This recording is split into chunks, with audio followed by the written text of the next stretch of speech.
Hello mga kabibig, welcome back sa ating bagong YouTube channel. Ito ang pinakamaingay na YouTuber sa balat ng YouTube. Ako si Kabibig, maglabag-labag at tao with evidence. Grabe ang bilib ko kay Senator Ruben Padilla. Siya lang talaga ang, sa panahon ngayon, siya ang pwedeng sandigan ni na VP Sara, ni na Atty. Harry Roque, at ni S. Mildaldia, at ni Pangulong Duterte. Malungkot lang si Senator Ben Padilla ngayon kasi hindi pa rin siya napagbigyan ng ICC para makausap si Pangulong Duterte. Araw-araw pinupuntahan niya ang ICC, mga kapitid.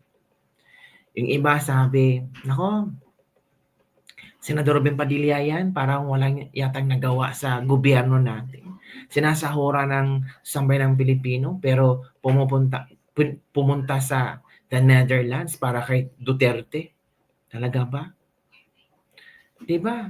Dito natin makikita kung ano ang pagiging the spirit of bayanihan. Yung pinaglaban mo ang isang kapwa Pilipino na alam mo na ipinagkalolo ng ibang tao sa ibang bansa. Kailan ba natin ipapakita ang bayanihan spirit?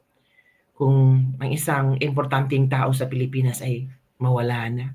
So ito kabibig ang video ni Senator Ben Padilla na nangangarap din na makausap si Pangulong Duterte. Everyday pinupuntahan niya, chine-check kung okay na ba.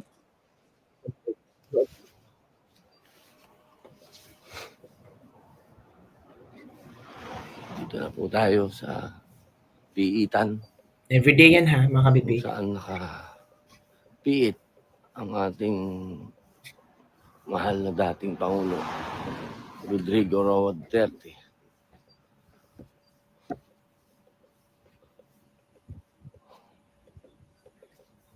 Bah,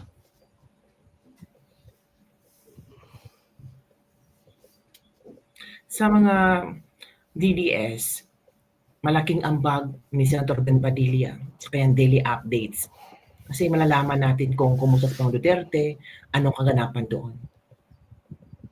Ayan, pinakita niya. Di ba yung detention cell yan? reporter to yun. Ng mga reporter daw.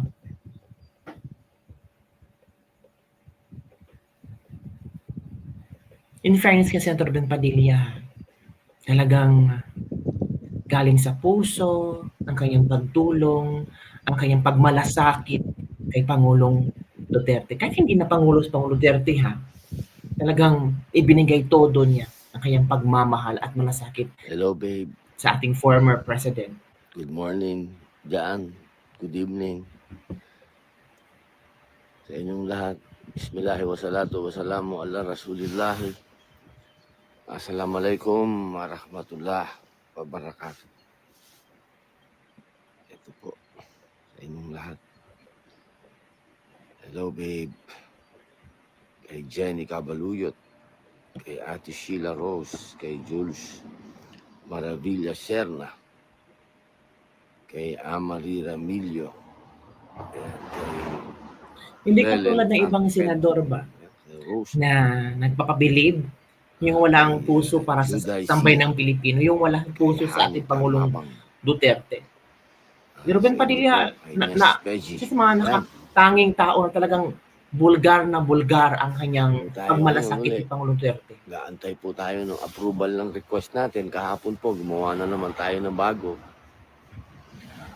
Lagi po tayong papasa ng request. Hoy, kawawa si Senator Ben Padilla. Everyday pala, gumagawa siya ng request para makausap si Pangulong Duterte. So kahapon daw gumagawa siya ng request, hindi na pagbigyan. Ngayong araw naman to ay gumagawa naman siya ng request para mapagbigyan ng ICC na makausap si Pangulong Duterte.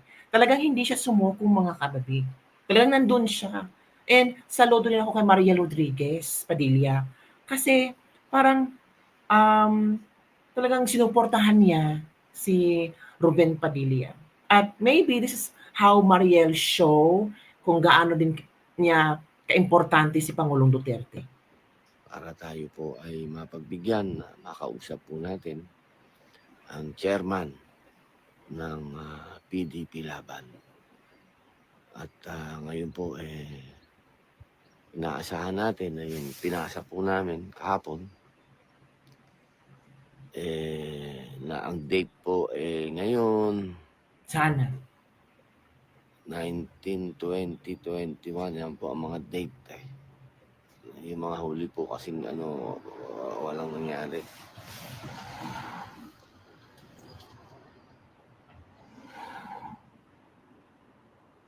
Mamaya po dadalawin natin sa ospital si ES Salvador Medialdea.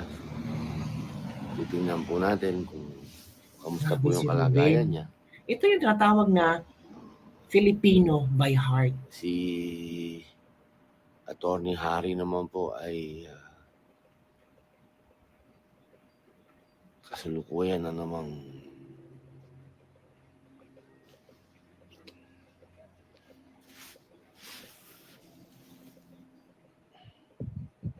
daming problema.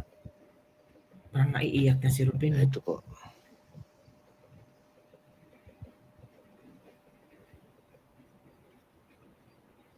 Parang naiiyak si Ruben Padilla. Iniisip niya mga problema. Ngayon, paano kaya namin ito solusyonan? Tanging naniniwala sa amin ang sabay ng Pilipino. Opo, sabi ni Cynthia Jorio Balaram, sana ngayon po magkita na kayo. Opo, kailangan po. Ito po kasing pagkakataon na ito napakabigat pong pagkakataon. Una, siyempre, naipaliwanag ko na po sa mga una nating post, yung patungkol po sa, siyempre, ba't nandito?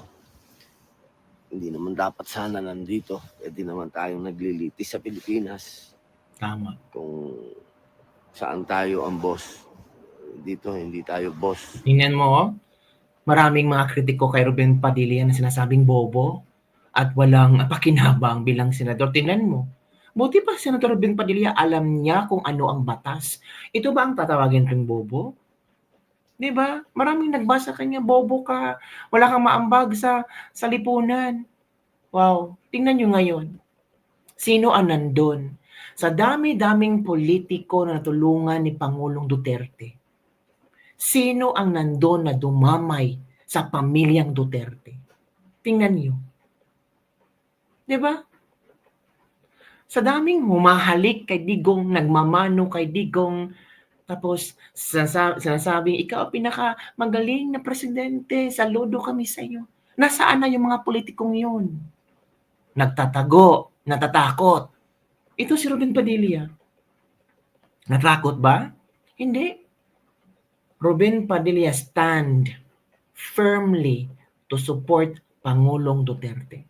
Dito si Ruben Padilla yung simbolo ng isang makabayan at makapilipinong senador, mga katipig. Kaya nga number 1 to Ang hirap po dito. Makiusap, siyempre. Tulungan nila to Pero maayos naman po ang touring nila kahapon. Napakaganda po ng kanilang emergency services na pinakita kay ES. Napaka-professional po nila. Ganon din po sa kanilang ospital. Maayos po yung mga Dutch. Pero siyempre, ang tanong natin, bakit na tayo nandito? Correct. Yung tanong. Ngayon, kailangan ko makausap po talaga ang Pangulo dahil bilang ako naman po ang Pangulo ng PDP Laban. Kailangan po ako makakuha sa kanya ng guidance. Tama. Dahil nasa kalagitnaan po tayo ng gera. Ng kampanya. Gera din. Yung aming pong chairman ay nakakulong sa... Tama. Huwag kang mag-alala. PDP Laban. Naiiyak na si Ruben. Sa kulungan ng mga banyaga.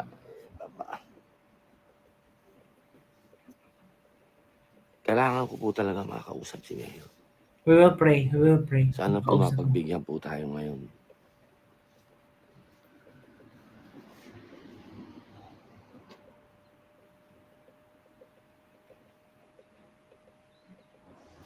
Parang iiyak na si Ruben Padilla. Parang ang bigat ng dinadala ni Ruben Padilla. 'Di ba? Ramdam ko yung bigat. Ramdam ko yung responsibilidad niya bilang presidente ng PDP-Laban. Of course, kailangan niya ng ano,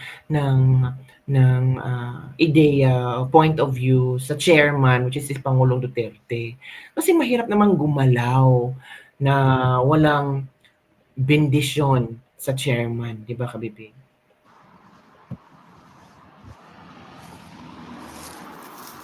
So, Senator Ben Padilla, saludo kami sa'yo na hindi mo pinabayaan na kahit hindi ka pa nabigyan ng chance na makausap si Pangulong Duterte, ay talagang siniksik mo sarili mo.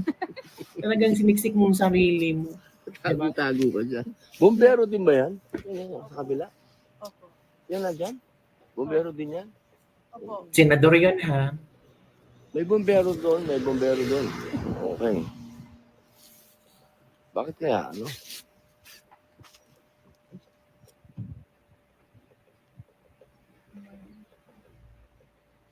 Bisikleta po. Diyan, ako po lalapit. Dito po tayo. Naka-live po ako. Baka magulat po kayo. Shout out to my husband. He's in Amsterdam right now. Oh. Doon. Ah. Pwede pong mag-selfie, sir. I'm Karil po. Dali po. Amsterdam. Pauwi na po. Yes, hello. Oo. Mag-replay yung presyo ng flight ticket. So yun po kabibig na until now si Senator Ben Padilla ay naghihintay pa rin ng kanyang chance na makausap si Pangulong Duterte. Alam mo, believe na believe talaga ako ni Senator Ben Padilla. Pasensya na. Pasensya na sa nagsabing bobo siya, hindi siya kabilib-bilib. Dito ko nakikita yung dedikasyon niya, yung pagiging presidente ng PDP-Laban. Of course, kailangan kausapin yung chairman. Kasi in the middle of election tayo, ano bang posibleng bibigay ng chairman sa kanyang utos or kung ganito, ganyan. Kasi election na. Hindi naman pwedeng gawa-gawa lang si Ruben Padilla ng kung ano-anong gusto niyang gawin sa PDP. 'Di ba? So talagang believe ako. Saludo kami sa iyo, Senator Ben Padilla. Hindi mo talaga iniwan ang ating presidente. So yun lang po mga kabibig ang ating Display for today. Don't forget to like, subscribe, and share this video. Bye everyone. See you next time.